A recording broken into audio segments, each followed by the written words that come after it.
আসসালামু আলাইকুম সবাইকে আরও একবার ওয়েলকাম জানাচ্ছি শাহিনুরস রেসিপিতে নতুন আরও একটি রান্নার রেসিপি দেখার জন্য।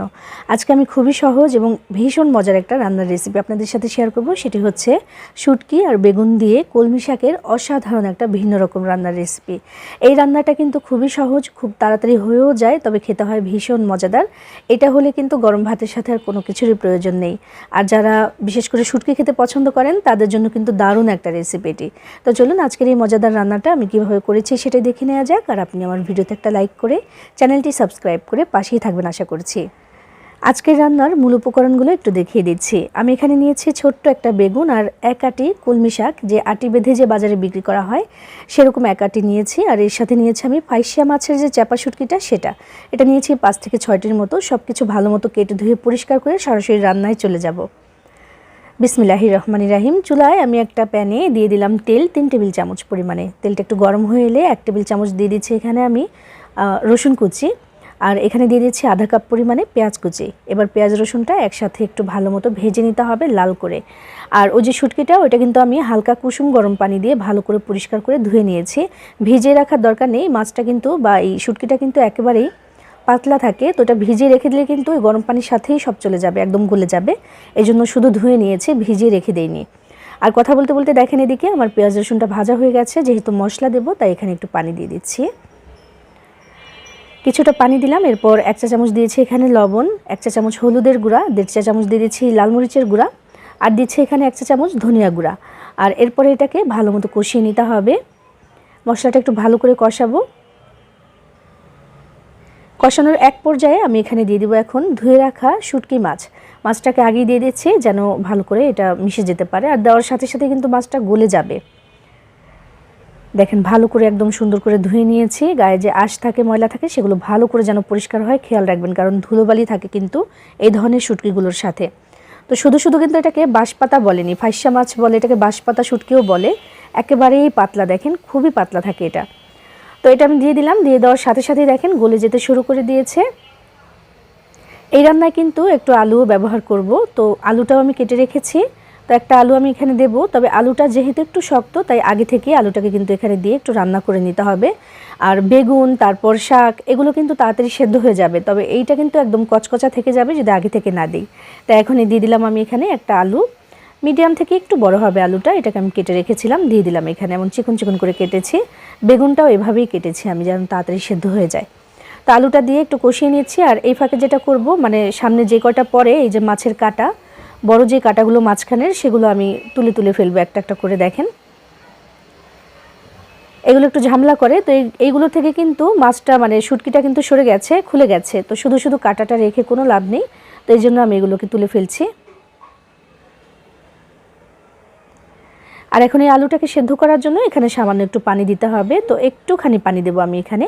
পানিটা দিয়ে আলুটাকে একটু সেদ্ধ করে নেব। আমি দিয়ে দিয়েছি সামান্য একটু পানি, আধা কাপের মতো পানি দিয়ে আমি একটু ঢেকে আলুটাকে এখন একটু সেদ্ধ হতে দেব। এখানে রান্নার মধ্যে আলুটাই একটু শক্ত, তাই এটাকে আগে থেকে একটু সেদ্ধ করে নেওয়া ভালো। কারণ বেগুন দেওয়ার সাথে সাথেই কিন্তু একটু পরেই এটা মানে 3-4 মিনিটের মধ্যেই বেগুন সেদ্ধ হয়ে যায়। আর শাক তো মানে দেওয়ার সাথে সাথেই সেদ্ধ হয়ে যাবে, তবে আলুটা যেন কচকচা না থাকে সেজন্য আগে থেকে একটু সেদ্ধ করে নিলাম। দেখেন এটাকে 2 মিনিটের মতো ঢাকনা দিয়ে ঢেকে আমি রান্না করেছি। এটা মোটামুটি আধা সেদ্ধর বেশি হয়ে গেছে। এবার এখানে আমি বেগুনটা দিয়ে দিলাম, একটা বেগুনই কিন্তু হবে। তো বেগুনটা এখানে দিলাম, দিয়ে এবার একসাথে একটু কষিয়ে নিচ্ছি। একটু কষিয়ে রান্না করলে কিন্তু রান্নাটা খুব সুন্দর হবে। আর এই রান্নাতে মূলত খুব একটা সময় লাগে না, মাত্র 15 থেকে 20 মিনিটের মধ্যে আপনি রান্নাটা কমপ্লিট করে ফেলতে পারবেন। দেখেন একটু কষিয়ে নিয়েছি 2 মিনিটের মতো। আর একটু যদি এটাকে আমি রান্না করি বেগুনটা সেদ্ধ হয়ে যাবে, এটা কিন্তু এমনিতেই খেয়ে ফেলা যাবে। তবে আমি তো এখানে শাক অ্যাড করব, তো এই জন্য একটু নাড়াচাড়া করে কষিয়ে নিয়ে আমি ধুয়ে রাখা শাকটা এখানে দিলাম। আর শাকটা কিন্তু যে এইভাবে করে কেটে নিয়েছি, দেখেন এক আটি শাক দিয়েছি। তবে এই যে এখন দেখতে অনেকটা লাগলেও এটা কিন্তু আর অনেকটা থাকবে না, এখনই এটা একদম মজে যাবে বা মিশে যাবে দেখবেন। চাইলে কিন্তু রান্না করার সময় শাকটা একটু বেশি করে দিতে পারেন, আমি এক আটিই দিয়েছি। তো এটা দিয়ে হয়ে যাবে, দিয়ে নাড়াচাড়া করতে করতেই দেখবেন যে মিশে যাচ্ছে এটা একদম। আর এই শাকে কিন্তু প্রচুর পরিমাণে পানি থাকে, তো সেই পানিটাও কিন্তু পরবর্তীতে বের হবে। এই জন্য এই রান্নায় আমি খুব একটা পানিও ব্যবহার করব না, অল্প একটু পানি এখানে আমি দেব, সেটা দিয়ে হয়ে যাবে। দেখেন কথা বলতে বলতে কিন্তু শাকটা একদম মিশে গেছে, এটা আরও মিশে যাবে সেদ্ধ হওয়ার পরে। শাকটা দিয়ে সুন্দর করে একটু নেড়েচেড়ে মিশিয়ে দিচ্ছি। এরপর এখানে আমি দিয়ে দিব পাকা টমেটো। পাকা টমেটো দিলে কিন্তু কালারটাও সুন্দর হয়, খেতেও ভালো লাগে। তো আমি এখানে পাকা টমেটো দিয়ে দিচ্ছি একটা, কেটে রেখেছিলাম। আর এখানে দিচ্ছি আমি বেশ কিছু কাঁচামরিচ, মাঝখান থেকে ফালি করে রেখেছিলাম, সেটা দিয়ে দিলাম। একটু ঝালঝাল হলে এই ধরনের খাবারগুলো একটু বেশি ভালো লাগে। তো আমি দিয়ে দিলাম, দিয়ে আবার একটু মিশিয়ে দিচ্ছি, দিয়ে এবার পানিটা দিয়ে দিতে হবে। ঢেকে দিলে কিন্তু শাক থেকেও একটু পানি বের হবে, সেই হিসেবে পানিটা আমি এখানে দিচ্ছি। আমি এখানে প্রায় 1 কাপের একটু বেশি দিচ্ছি পানি, মানে মেজারমেন্ট যে কাপটা সেই কাপের 1 কাপের একটু বেশি দিচ্ছি আমি। দিয়ে এবার নাড়াচাড়া করে মিশিয়ে দিয়ে আমি ঢেকে দেবো এবং আপনাদেরকে দেখাবো যে পানিটা কেমন ম্যাজিকের মতো বেড়ে যাচ্ছে, কারণ শাক থেকে পানিটা কিন্তু এখনও বের হয়নি। ঢাকনা দিয়ে ঢেকে দিলেই বের হয়ে যাবে। তো এখন একটু মিশিয়ে দিয়ে আমি ঢাকনা দিয়ে ঢেকে দিচ্ছি এটাকে। এবার কিন্তু রান্নাটা হতে আমার খুব একটা সময় লাগবে না। শাকের মানে শাক তো সেদ্ধ হয়েই গেছে, ডাঁটিগুলো শুধু এখন একটু সেদ্ধ হলেই হয়ে যায়। তো মাঝে একবার আমি ঢাকনা তুলে দেখাচ্ছি, দেখেন যতটুকু পানি দিয়েছিলাম তার থেকেও বেশি লাগছে এখন, কারণ শাক থেকে কিন্তু পানি বের হয়েছে। এটা কিন্তু প্রায় সেদ্ধ হয়ে গেছে, আমার রান্নাটা প্রায় কমপ্লিট। তবে এতটা ঝোল রাখবো না, আর একটুখানি টানিয়ে নিতে হবে এই পানিটা বা ঝোলটা, একটু মাখো মাখো হলেই চলবে। তো আবারও ঢাকনা দিয়ে ঢেকে আমি আরও একটু জাল করে নিয়েছি এবং আমার মন মতো কিন্তু মাখো মাখো টাইপ হয়ে গেছে। নামাতে নামাতে কিন্তু এটা আরও একটু শুকিয়ে যাবে। দেখতে পেলেন যে কত সহজে ভীষণ মজার একটা রান্না কিন্তু হয়ে গেছে। এই রান্নাটা এইভাবে একদিন করে দেখবেন, তারপর কমেন্ট বক্সে এসে কমেন্ট করে জানাবেন যে কেমন হয়েছিল খেতে। এটা হলে গরম ভাতের সাথে আর কিচ্ছু দরকার নেই, মানে আলাদাই একটা টেস্ট এটার। খুব দারুণ একটা মজার রান্না।